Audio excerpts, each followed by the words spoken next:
guys, Indian Oil Corporation Limited சில vacancies கொடுத்திருக்காங்க. இந்த வேகன்சிஸ் யாருக்காக, எந்த போஸ்ட்டுக்காக, யாரெல்லாம் அப்ளை பண்ணலாம், எவ்வளோ ஸ்டைஃபன் கிடைக்க போகுது அப்படின்ற வரைக்கும் கம்ப்ளீட் டீட்டெயில்ஸ் உங்களுக்கு வந்து நான் கொடுக்க போகிறேன். ஸோ ஃபர்ஸ்ட் பார்த்தீங்க அப்படின்னா 3 போஸ்ட்டுக்காக கொடுத்துருக்காங்க. ஃபர்ஸ்ட் போஸ்ட் வந்து டெக்னிக்கல் அப்பரண்டிஸ்க்காக கொடுத்துருக்காங்க. ஸோ டெக்னிக்கல் அப்பரண்டிஸில் நிறைய கேட்டகரிஸ் இருக்குது. Mechanical, electrical, telecommunication and instrumentation, human resource, accounts and finance அப்படின்னு சொல்லிட்டு சில 5 கேட்டகரிஸ் கொடுத்துருக்காங்க. அண்ட் செகண்ட் போஸ்ட் பார்த்தீங்கன்னா data entry operator, domestic data entry operator. So இந்த வந்து 3 போஸ்ட்டுக்காக தான் வந்து வேகன்சிஸ் கொடுத்துருக்காங்க. ஸோ இந்த 3 போஸ்ட் பார்த்தீங்க அப்படின்னா ஸ்டேட் வைஸ் உங்களுக்கு லொக்கேஷன் வைஸும் உங்களுக்கு வேகன்சிஸ் போட்டிருக்காங்க. ஃபர்ஸ்ட் பார்த்தீங்கன்னா வெஸ்டர்ன் ரீஜியன் பைப்லைன். ஸோ இங்கே பார்த்தீங்கன்னா குஜராத் ஃபர்ஸ்ட் லொக்கேஷன்.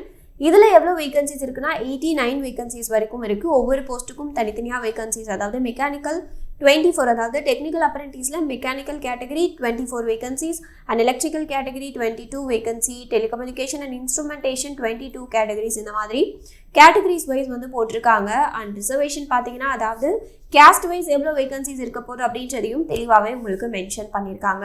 ஸோ அதே போல் தான் அடுத்தும் பார்த்தீங்கன்னா ராஜஸ்தான். ஸோ ராஜஸ்தான்லேயும் அதே போல் எல்லா லொக்கேஷனுக்கும் என்னென்ன வேகன்சிஸ் இருக்குது, என்னென்ன போஸ்ட்டுக்கு எவ்வளோ வேகன்சிஸ் இருக்குது அப்படின்னு மென்ஷன் பண்ணியிருக்காங்க. ராஜஸ்தானில் பார்த்தீங்கன்னா டோட்டலாக 43 வேகன்சிஸ் வரைக்கும் உங்களுக்கு இருக்குது. ஸோ இது வந்து western side, western region pipelines அப்படின்னு சொல்லியிருக்காங்க.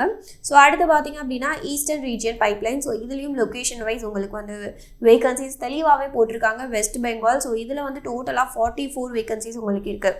அண்ட் பீகாரில் பார்த்தீங்க அப்படின்னா 36 வேகன்சிஸ் இருக்குது. அதுக்கப்புறம் அசாம்லேயும் கொடுத்துருக்காங்க 28 வேகன்சிஸ். அண்ட் உத்தரப்பிரதேஷில் பார்த்தீங்கன்னா 18 வேகன்சிஸ் உங்களுக்கு வந்து கொடுத்துருக்காங்க. ஸோ தேர்ட் ரீஜியன் பார்த்தீங்கன்னா சவுத் ஈஸ்டர்ன் ரீஜியன். இதில் ஒடிஷாவில் பார்த்தீங்கன்னா உங்களுக்கு 48 வேகன்சிஸ். சத்தீஸ்கரில் பார்த்தீங்கன்னா 6 வேகன்சிஸ். ஜார்க்கண்டில் 3 வேகன்சிஸ் கொடுத்துருக்காங்க. ஸோ நெக்ஸ்ட் ஒன் வந்து நார்த்தன் ரீஜியன் பைப்லைன்ஸ். இங்கே வந்து ஹரியானாவில் வந்து உங்களுக்கு 41 வேகன்சிஸ் இருக்குது. அண்ட் தெளிவாகவே உங்களுக்கு எவ்வளோ போஸ்ட்டுக்கு என்னென்ன வேகன்சிஸ் இருக்குது அப்படின்றத மென்ஷன் பண்ணியிருக்காங்க. அதே போல் பஞ்சாபில் டோட்டலாக 13 வேகன்சிஸ். அண்ட் டெல்லியில் பார்த்தீங்க அப்படின்னா 20 வேகன்சிஸ் இருக்குது. உத்தரப்பிரதேஷில் வந்து 26 வேகன்சிஸ். உத்தரகாண்டில் 6 வேகன்சிஸ். ராஜஸ்தானில் 3, ஹிமாச்சல் பிரதேஷ்லையும் 3 வேகன்சிஸ் கொடுத்துருக்காங்க. ஸோ நெக்ஸ்ட் ரீஜன் வந்து சதர்ன் ரீஜன் பைப்லைன். ஸோ இது வந்து தமிழ்நாடு. ஸோ தமிழ்நாடுல மொத்தம் 33 வேகன்சிஸ் கொடுத்துருக்காங்க. மெக்கானிக்கலுக்கு 9 வேகன்சிஸ், எலக்ட்ரிக்கலுக்கு 9 vacancies, telecommunication and instrumentation 9 vacancies, human ரிசோர்ஸ்க்கு வந்து 2 வேகன்சிஸ், அக்கௌண்ட்ஸ் அண்ட் ஃபினான்ஸ்க்கு வந்து 2 வேகன்சிஸ், டேட்டா என்ட்ரி ஆப்ரேட்டர்ஸ்க்கு 1 வேகன்சி, டொமஸ்டிக் டேட்டா என்ட்ரி ஆப்ரேட்டருக்கும் 1 வேகன்சி வந்து கொடுத்துருக்காங்க. டோட்டலாக 33 வேகன்சிஸ். அண்ட் கர்நாடகாவில் பார்த்தீங்க அப்படின்னா 3 வேகன்சிஸ், ஆந்திர பிரதேஷில் 6 வேகன்சிஸ். டோட்டலாக பார்த்தீங்கன்னா உங்களுக்கு 469 வேகன்சிஸ் வந்து கொடுத்துருக்காங்க. கேஸ்ட் வைஸ் ஆல்சோ உங்களுக்கு வேகன்சிஸையும் பிரித்து கொடுத்துருக்காங்க. ஸோ நீங்கள் வந்து இதை பார்த்து தெரிஞ்சுக்கலாம். ஸோ அண்ட் பார்த்தீங்கன்னா கம்ப்ளீட் டீட்டெயில் கொடுத்துருக்காங்க. லாஸ்ட் டேட் எப்போ அப்படின்றத தெளிவாக மென்ஷன் பண்ணியிருக்காங்க. இப்போ வந்து எப்படி அப்ளை பண்ணுறது அப்படின்னு பார்த்தீங்கன்னா நீங்கள் போர்ட்டலில் தான் அப்ளை பண்ணணும். ஸோ மெயில், போஸ்ட் இந்த மாதிரி எதுலையும் நீங்கள் அப்ளை பண்ணக்கூடாது. அதுக்கான போர்ட்டலும் கொடுத்துருக்காங்க. ஸோ அஃபீஷியல் வெப்சைட்டில் போய் பார்த்தா தெரியும். Official Indian oil corporation limited வெப்சைட்டில் பார்த்தீங்கனாலே உங்களுக்கு வந்து தெரியும். ஸோ இப்போதைக்கு போர்ட்டல் இன்னும் ஓப்பன் ஆகலை. ஸோ ஓப்பன் ஆனதுக்கப்புறம் உங்களுக்கு நாங்கள் அதையும் எக்ஸ்பிளைன் பண்ணுவோம். ஸோ போர்ட்டல் எப்போ ஓப்பன் ஆகும் அப்படின்னு பார்த்தீங்கன்னா 5ஆம் தேதி தான் ஓப்பன் ஆகும். அதாவது இன்னும் 3 டேஸ் உங்களுக்கு இருக்குது. ஸோ 3 டேஸ்க்கு அப்புறம் தான் இந்த போர்ட்டல் ஓப்பன் ஆக போகுது. அதுக்கப்புறம் தான் நீங்கள் அப்ளை பண்ண போகிறீங்க. லாஸ்ட் டேட் பார்த்தீங்கன்னா 25 உங்களுக்கு.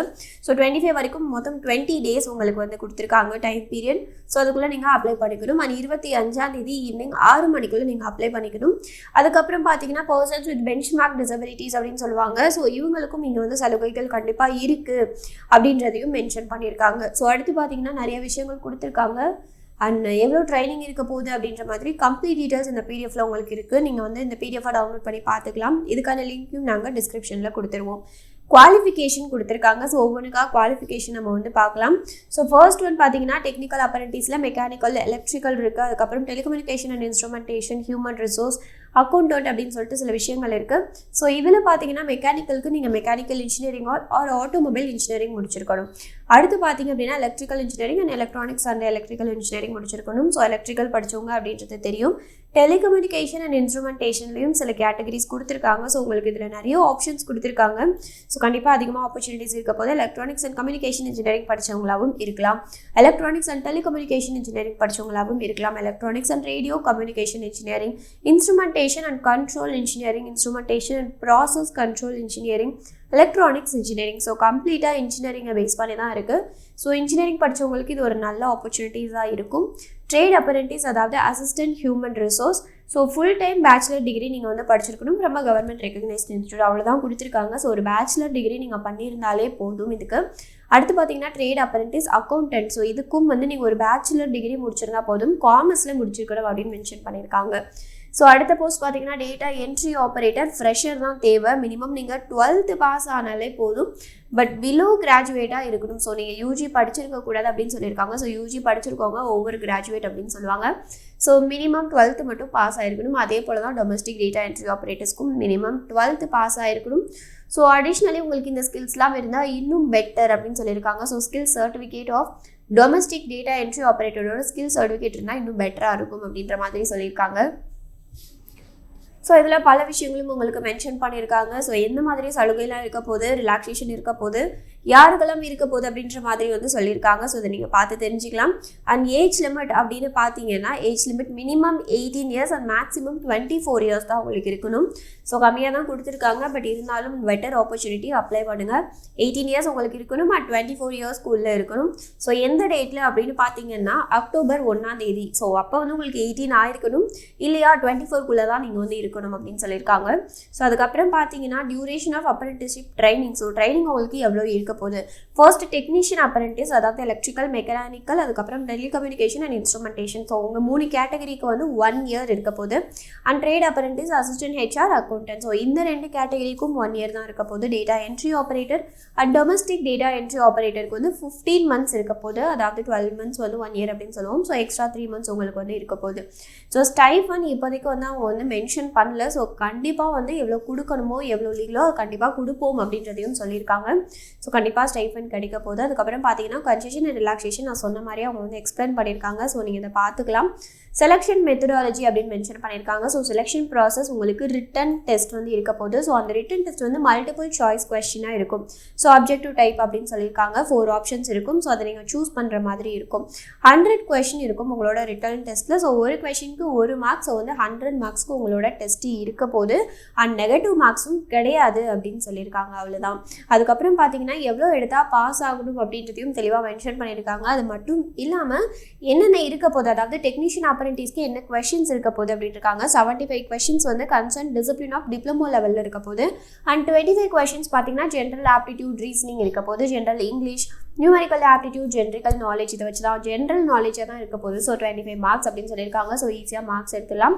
ஸோ ப்ரிப்பேர் பண்ண ஸ்டார்ட் பண்ணுங்கள். அதே மாதிரி தான் எல்லா போஸ்ட்டுக்கும் வந்து கொடுத்துருக்காங்க. ஸோ நீங்கள் பார்த்து தெரிஞ்சுக்கலாம் எவ்வளோ படிக்கணும், நம்ம எவ்வளோ படித்தா வந்துட்டு எங்கே வந்து மார்க் எடுக்க முடியும் அப்படின்றத நீங்கள் பார்த்து தெரிஞ்சுக்கலாம்.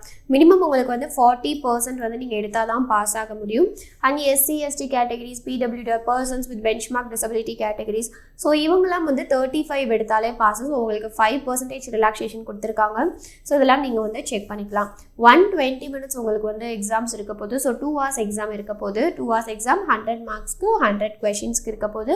நீங்கள் 40 marks எடுத்தால் நீங்கள் வந்து பாஸ் அப்படின்னு சொல்லியிருக்காங்க. ஸோ கீழேயும் பார்த்தீங்கன்னா எவ்வளோ reserve seat, and reserve seat எல்லாத்தையும் மென்ஷன் பண்ணியிருக்காங்க. அண்ட் வந்துட்டு அதாவது அவங்களோட இது கொடுத்துருக்காங்க, வெப்சைட்டை வந்து தெளிவாகவே கொடுத்துருக்காங்க எல்லா இடத்துலையும். ஸோ அதெல்லாம் கண்டிப்பாக ரெகுலராக செக் பண்ணிட்டே இருங்க. 5ஆம் தேதி வந்து ஓப்பன் ஆயிடும். ஸோ 5ஆம் தேதி நீங்கள் வந்து உள்ளே போய் பார்த்துக்கலாம்.